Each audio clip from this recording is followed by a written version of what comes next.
नमस्कार, मैं हूं प्रकाश चंद्र होता। छत्तीसगढ़ में जब भी चुनाव होती है, कुछ सीटें ऐसी होती है जिस पर सबकी निगाहें होती है, विशेषकर जहां मुख्यमंत्री चुनाव लड़ते हैं। दुर्ग की बात करें, राजिम की बात करें या पाटन की बात करें, ये सीटों पे जो भी काबिज रहे सभी लोग जानते थे यही जीतेंगे। लेकिन दो ऐसी सीट, अविभाजित मध्य प्रदेश या अविभाजित छत्तीसगढ़ की बात अगर करें, अविभाजित मध्य प्रदेश के दौर पे खरसिया सीट था जहां पे अर्जुन सिंह चुनाव लड़ रहे थे और उस वक्त सबकी निगाहें थी और उस वक्त अर्जुन सिंह के सारथी थे अजीत जोगी। बाद में अगर बात करें, मध्य प्रदेश बन गया, मध्य प्रदेश से विभाजित होकर जब छत्तीसगढ़ बना तो पहला चुनाव अगर हुआ था वो था मरवाही का। अब मरवाही में उस वक्त के मुख्यमंत्री अजीत जोगी चुनाव लड़ रहे थे, तो जाहिर है सबकी निगाहें थी और 2003 में जो लड़ाई थी काफी निर्णायक था। आपको लग रहा होगा इतनी सारी भूमिका क्यों बांधा जा रहा है, उसके पीछे का कारण यही है। 2003 में मरवाही में अजीत जोगी के खिलाफ उस वक्त के नेता प्रतिपक्ष नंद कुमार साय चुनाव लड़े थे। नंद कुमार साय चुनाव जरूर हार गए, लेकिन बीजेपी सत्ता पे काबिज हो गई और अजीत जोगी चुनाव जरूर जीत गए, पर 15 साल के लिए कांग्रेस सत्ता से दूर हो गई। अब वही बात फिर से दोहराने की चुनौती दे रही है जोगी कांग्रेस।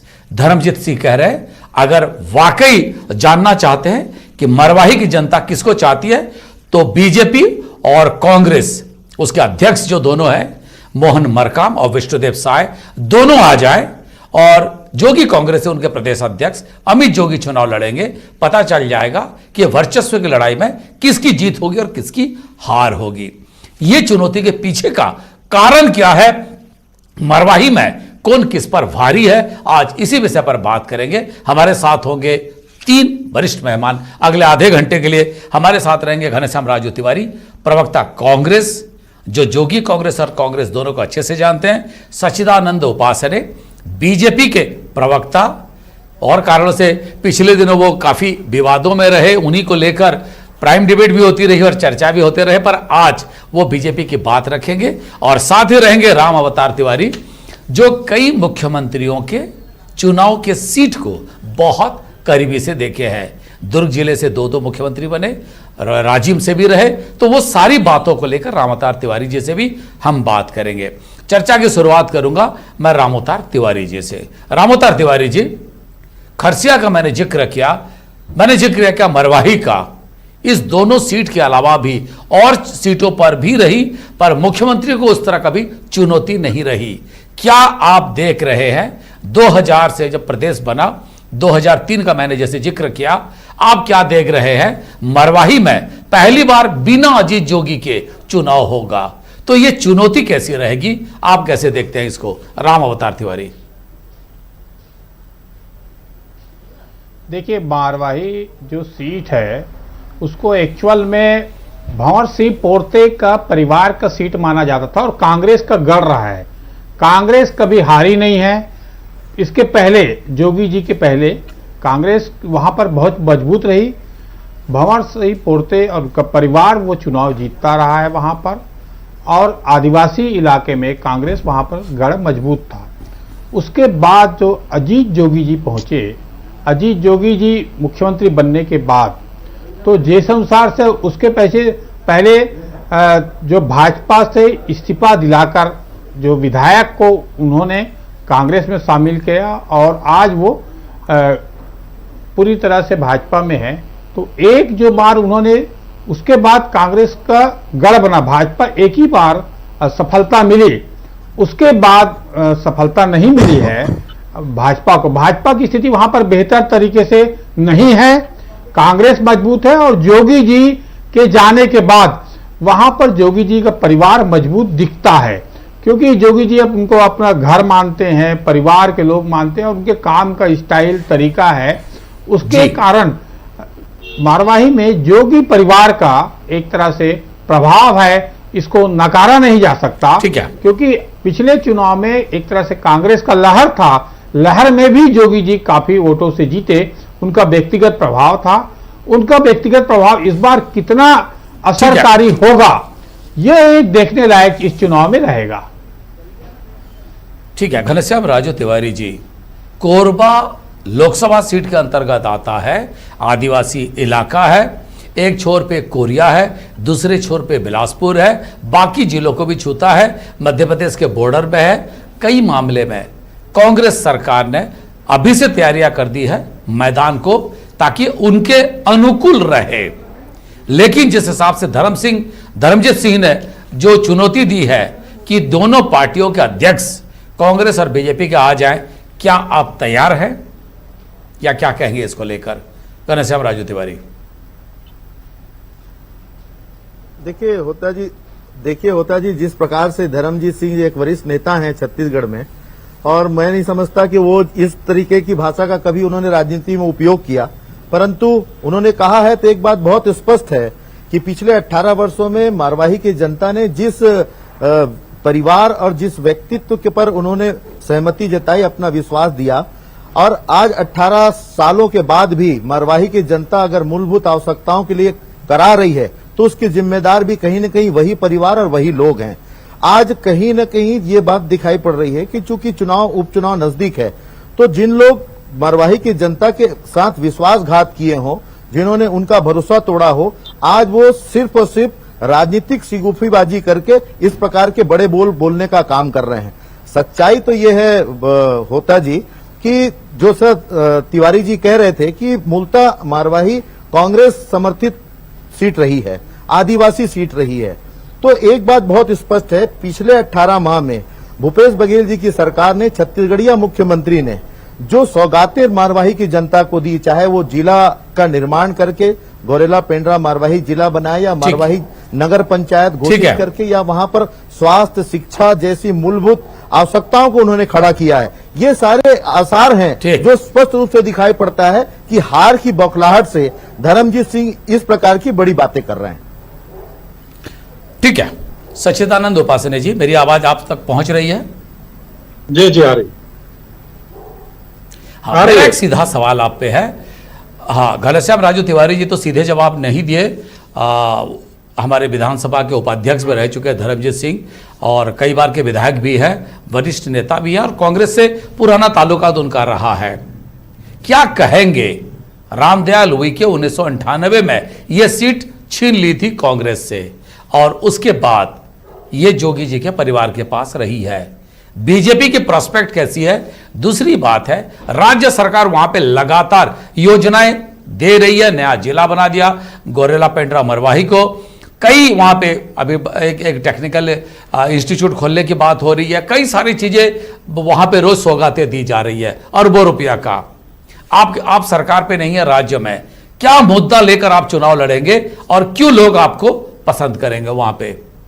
उपासने जी, देखिए, जिस प्रकार की बातें भी कही जा रही थी, 18 वर्ष तक जिस प्रकार से पहले भंवर सिंह पोर्ते जी का वहां पर था, छत्तीसगढ़ राज्य बनने के पहले, और भारतीय जनता पार्टी का एक अदना कार्यकर्ता वहां पर जीत कर आया, और उस अदना कार्यकर्ता को किस प्रकार से खरीद फरोख्त करके वहां से और चुनावी समर्थन बाहर किया गया, और किस प्रकार से कांग्रेस ने वहां पर चुनाव लड़ा, वो आजकल आपके पार्टी में है सर? जानते हैं। नहीं, उस समय कांग्रेस ने जिस प्रकार का चुनाव लड़ा, उस मरवाही का चुनाव नहीं था, एक प्रकार से भय और आतंक का वातावरण वहां पर था। और कांग्रेस आज जिस प्रकार की घोषणाएं कर रही है, जिस प्रकार से वो कभी उनको उस मरवाही की याद नहीं आई, आज लगातार केवल घोषणावीर करके, और जो धरातल पर कभी उतरना नहीं है, केवल चुनाव के पहले घोषणाएं करना, ये कांग्रेस की हमेशा से फितरत रही है, हमेशा से उसकी पद्धति रही है। उसी पद्धति का वो, और जो रिकॉर्ड रहा है कांग्रेस का, उसी रिकॉर्ड का वो अनुसरण कर रही है कि प्रलोभन देकर, और कांग्रेस जो है सत्ता प्राप्त करना चाहती, चुनाव जीतना चाहती है। तो जनता जानती है कि जिस प्रकार से अभी कह रहे थे कि वो अजीत जोगी जी ने 18 वर्ष में वहां पर नुकसान किया, और ये केवल हमने तहसील बना दी, जिला बना दिया, तो ये केवल जिला बनाने से आप यदि चुनाव जीत सकते हैं, तो भारतीय जनता पार्टी ने तो पूरे प्रदेश में, जो आपके शासन में कभी नगण्य जिला हुआ करते थे, आज बड़ी मात्रा में जिला बनाकर शासन का विकेंद्रीकरण का काम किया, तो उससे मरवाही भी कोई अछूता नहीं रहा। उन जिलों में जो शामिल हुए, वो इस प्रकार से केवल ये कहकर सही कि पॉइंट हम बोले। वहां पर जीत जाएंगे, तो निश्चित रूप से मैं मानता हूं कि जिस प्रकार से चुनाव मरवाही का उस समय लड़ा गया मुख्यमंत्री की कुर्सी से, वही चुनाव की पुनरावृत्ति आज होने वाली है, जिस प्रकार की ये कवायद चल रही है वहां पर। लेकिन भारतीय जनता पार्टी जिस प्रकार से, लेकिन फर्क यही है, भारतीय उपासना जनता जी, पार्टी का अदना कार्यकर्ता भी लड़ेगा चुनाव, तो वो मुकाबला दे सकेगा कांग्रेस को भी और अजीत जोगी की सरकार के पार्टी को भी। लेकिन परिस्थितियां बदल गई है। उस वक्त मध्य प्रदेश से चुनाव लड़ा गया। देखिए, खरसिया का मैं इसीलिए जिक्र किया, खरसिया की जब चुनाव लड़ी गई अर्जुन सिंह के सामने दिलीप सिंह जूदेव बहुत बड़ा नाम नहीं था, और लोग आश्चर्य हुए कि Arjun Singh sitting chief minister, उनके सामने दिलीप सिंह जूदेव को पहली बार मौका दिया गया और टक्कर की लड़ाई थी। ये और बात है, अर्जुन सिंह मुख्यमंत्री जीते उपचुनाव खरसिया यानी कि रायगढ़ जिले का, और उसके बाद फिर वो आगे बढ़ गए नेतृत्व में। लेकिन मेरा सवाल यही है कि अगर खरसिया का इसलिए मैं जिक्र किया, वहां जिस तरह से कड़ी चुनौती दी गई थी, उसी तरह 2003 में आपने एक अच्छी टक्कर दी। इस बार आपका कौन होगा?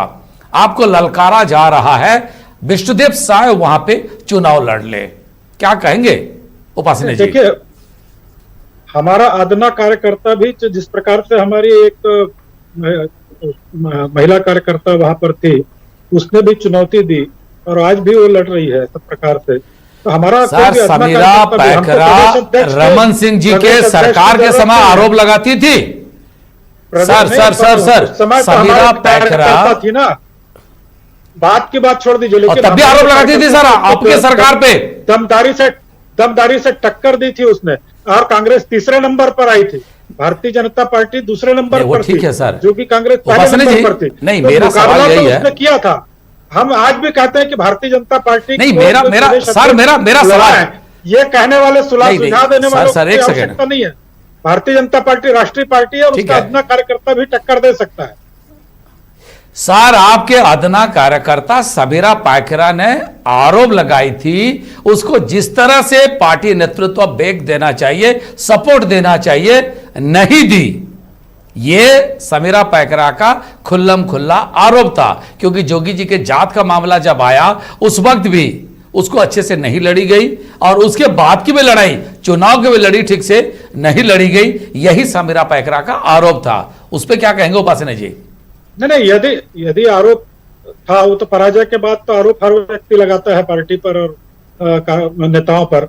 लेकिन पराजय के पहले जिस समय जिस प्रकार पार्टी ने चुनाव लड़ा, समीरा पैकरा को विधायक का टिकट दिया, और जिस भाव से पार्टी ने उसको प्रत्याशी बनाकर पूरी ताकत से चुनाव लड़ा, यही कारण था कि पार्टी वहां पर दूसरे नंबर पर आई और कांग्रेस तीसरा नंबर पर आई। तो हम तो आज भी कह रहे हैं, ये चुनौती जो दे रहे हैं, चुनावी मैदान में हमारे अदने कार्यकर्ताओं से मुकाबला कर लेना, अभी भी हम तैयार हैं। उपासना जी, मैं आपके पास आखिरी सवाल ये कड़ी का पूछ रहा हूं, उसके बाद फिर मैं तिवारी जी के पास आऊंगा। मेरा एक सवाल था, नंद कुमार साय जी को जब मरवाही भेजा गया 2003 में, उन्होंने कहा था मुझे बलि का बकरा बनाया गया। तो इस बार जो लड़ाई होगी, किसी को बलि का बकरा बनाया जाएगा, किसी अदना कार्यकर्ता को वहां भेजा जाएगा, या विष्णुदेव साय जैसा किसी कद्दावर नेता को वहां भेजा जाएगा, ताकि 14 जो सीट है वो बढ़ के विधानसभा में आपकी सीट की संख्या बढ़े? उपासना जी, ये देखिए, ये उपचुनाव है, उपचुनाव में सत्ता का पूरा तंत्र का उपयोग होगा, दुरुपयोग होगा, सब प्रकार से प्रभावित करने की पूरी कोशिशें होंगी, जैसा कि जोगी जी जब चुनाव लड़े थे उस समय हुआ था। लेकिन बावजूद उसके हम पूरे संगठन की पूरी ताकत लगाकर चुनाव जो है वहां पर लड़ेंगे, और अपनी जीत के प्रति हम चुनाव लड़ेंगे, जीत के लिए चुनाव लड़ेंगे। जो हमने पूरे छत्तीसगढ़ में काम किया है 15 वर्षों का, वो हमारा रिकॉर्ड होगा। माननीय मोदी जी की सरकार जिस प्रकार से काम कर रही है वो हमारा रिकॉर्ड होगा। तो कोरोना काल में जिस प्रकार से केंद्र की सरकार ने सहायता पहुंचाई है वो हमारा रिकॉर्ड होगा। इन सब बातों को लेकर हम, जो मुद्दे जनहित के हैं, किसानों का मामला हो, आदिवासियों का मामला हो, उन सब मामलों को लेकर हम जाएंगे कि हम काम करने वाली पार्टी है। ये लोग केवल दिखावा और केवल सत्ता तंत्र के लिए और केवल चुनावी समर में झूठे वादे, झूठे नारे, झूठी घोषणाएं करके और वो आपको प्रभावित करने के लिए आए हुए हैं। ये सारी बातें हम धरातल पर घर घर जाकर बताएंगे, और वहां निश्चित रूप से भारतीय जनता पार्टी विजय श्रेय हासिल करेगी। ठीक है। रामअवतार तिवारी जी, उपासने जी की अगर बात को सुने तो प्रदेश भर की मुद्दों को वो वहां लेकर जाएंगे और सरकार के खिलाफ जनमत मांगेंगे। घनश्याम राजू तिवारी जी की अगर बात को सुने तो ऐसा लगता है कि मरवाही की विकास को लेकर वो वहां पे वोट मांगेंगे। आपको क्या लग रहा है, मुद्दा क्या हो सकता है और क्या रणनीति बन सकती है? राम अवतार तिवारी जी। होता जी मारवाही में देखिए भाजपा उतनी गंभीर कभी नहीं रही है।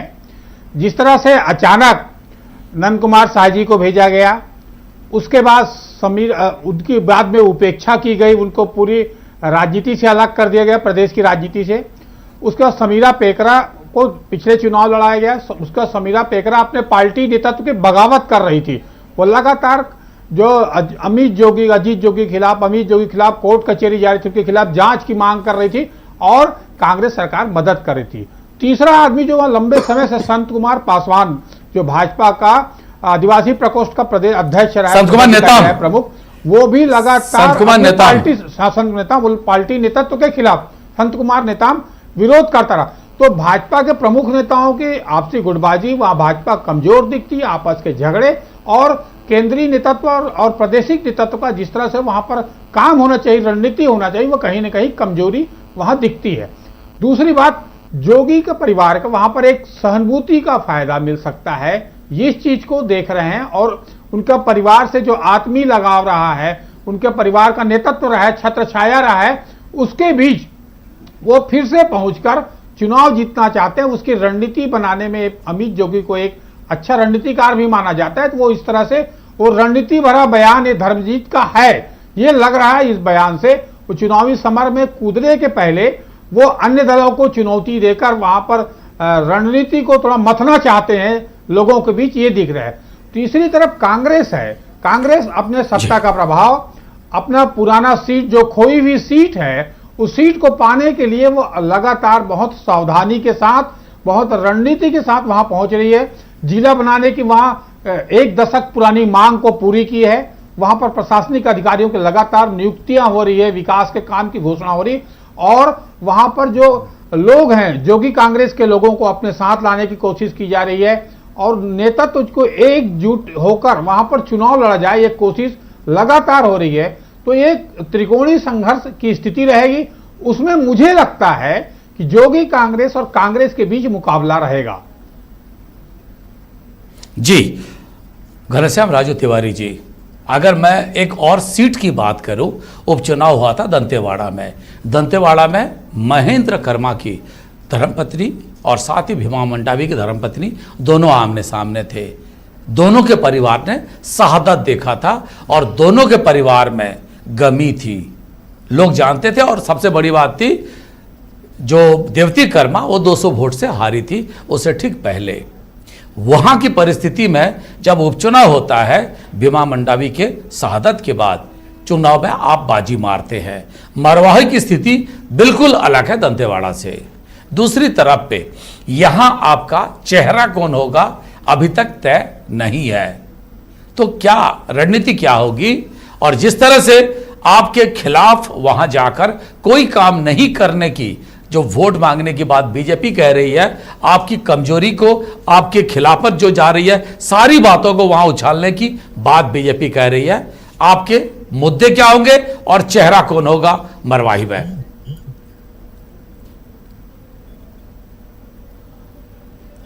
देखिए होता जी, सबसे बड़ी बात तो यह है कि राज्य निर्माण के बाद से भारतीय जनता पार्टी मरवाही विधानसभा में कहीं थी ही नहीं और आगे भी होगी भी नहीं, क्योंकि उसका स्पष्ट कारण यह है कि 15 वर्षों तक प्रदेश में सत्ता पर रहने के बावजूद भी भारतीय जनता पार्टी और पूर्व मुख्यमंत्री डॉक्टर रमन सिंह ने कभी भी मरवाही की जनता का सुध लिया ही नहीं, उनसे किए गए वादों को कभी पूरा नहीं किया और निश्चित तौर पर वादा खिलाफी करना उनकी मुख्य बिंदु रहा है। ये मरवाही की जनता स्पष्ट रूप से देखती है।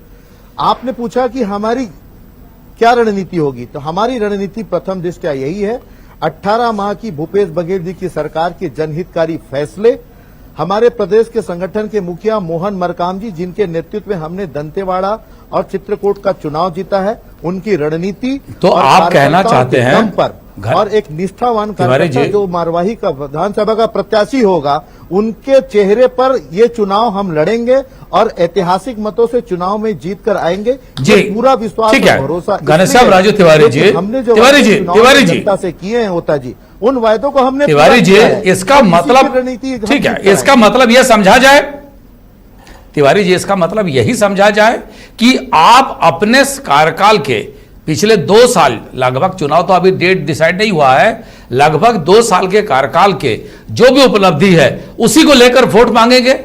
अगर जनादेश मिलता है तो आपकी सरकार सही है, यही माना जाए, यही कहना चाहते हैं आप? निश्चित तौर पर होता जी, आपने सही कहा और मैं भी इस बात को ऑन एयर कह रहा हूं। हमारे 18 मार्च के जनहितकारी फैसलों के आधार पर हम मारवाही की जनता से मत के लिए अपील करेंगे। हमारे संगठनात्मक क्षमता के आधार पर हम अपने प्रत्याशी को चयन करके जनता के बीच लेकर जाएंगे। और सबसे बड़ी चेहरा कौन होगा सर? जनता पार्टी तो कहीं है ही नहीं सर, चेहरा कौन होगा? जो भारतीय जनता पार्टी जूझ रही है तब से लेकर सर, चेहरा कांग्रेस का कार्यकर्ता होगा, पंजा छाप उसका निशान होगा होता जी। जाहिर है सर, बीजेपी के कार्यकर्ता तो आपके पंजा छाप प्रत्याशी होंगे निशान नहीं होगा। सर, जाहिर है बीजेपी का तो किसी को लाएंगे नहीं घोषणा आप, करने के जो लिए भी रहेगा मैं आप ही नहीं का। हूं। कांग्रेस का कार्यकर्ता होगा, पंजा साहब उसका निशान होगा और निश्चित तौर पर मुख्यमंत्री भूपेश बघेल होंगे चेहरा? जिस प्रकार से हम पिछले सर, चेहरा भूपेश बघेल होंगे? से सर तिवारी जी, जी। मेरा कहना है जैसे जोगी कांग्रेस, उनके जैसे जनहितकारी जोगी कांग्रेस फैसले अजीत चेहरे जोगी को होंगे। चेहरे को लेकर रहेगा जी। उपासने जी, ये तो तय हो गया, जोगी कांग्रेस में अजीत जोगी का चेहरा और कांग्रेस पार्टी में भूपेश बघेल का चेहरा। मेरा अभी उपासने जी, मेरा एक सवाल है आपसे, क्या रमन सिंह का चेहरा लेके जाएंगे वहां पे, या धर्मलाल कौशिक के, या विष्णुदेव साय के? किसके चेहरे लेकर जाएंगे सर? कि भारतीय जनता पार्टी अपने संगठन के बूते पर ये जिस प्रकार के कह रहे हैं कि भारतीय जनता पार्टी का कोई अस्तित्व नहीं है, ये यदि वास्तव में अस्तित्व नहीं रहता तो कांग्रेस वहां पर जिस प्रकार से अस्तित्वहीन है, तीसरे नंबर पर आई थी, तो भारतीय जनता पार्टी का जो अस्तित्व है हमने दिखा दिया है। और हम सर उपासने जी, मैं अपना सवाल दोहरा देता हूं। उपासने जी 18 महीनों के ठीक है सर उपासने जी, बिल्कुल मेरे पास समय नहीं है, ठीक है, मेरा प्रश्न दोहरा देता हूं। रमन सिंह, धर्मलाल कौशिक, विष्णुदेव साय, किसके चेहरे को लेकर आप मरवाही जाएंगे? नहीं, हम क्योंकि आजकल आप ही के बयान का ज्यादा चर्चा है। रमन सिंह जी भारतीय जनता पार्टी के पूर्व मुख्यमंत्री और राष्ट्रीय उपाध्यक्ष हैं, स्वाभाविक रूप से उनकी उपस्थिति दर्ज होगी। उनका नेतृत्व तो प्रदेश के लिए सर्वमान्य नेतृत्व है, उसको नकारा नहीं जा सकता। धर्म कौशिक जी हमारे नेता प्रतिपक्ष हैं, वो भी रहेंगे। विष्णुदेव साय जी प्रदेश अध्यक्ष हैं, वो भी रहेंगे। और भारतीय जनता पार्टी का पूरा संगठन कांग्रेस के इन 18 महीनों के कार्यकाल को जो है, ये उपासना जी से कोई उम्मीद नहीं कहता सर कि इस तरह का डिप्लोमेटिक आंसर देंगे। उपासना जी आजकल बयान देकर बहुत सुर्खियों पे हैं, ठीक है।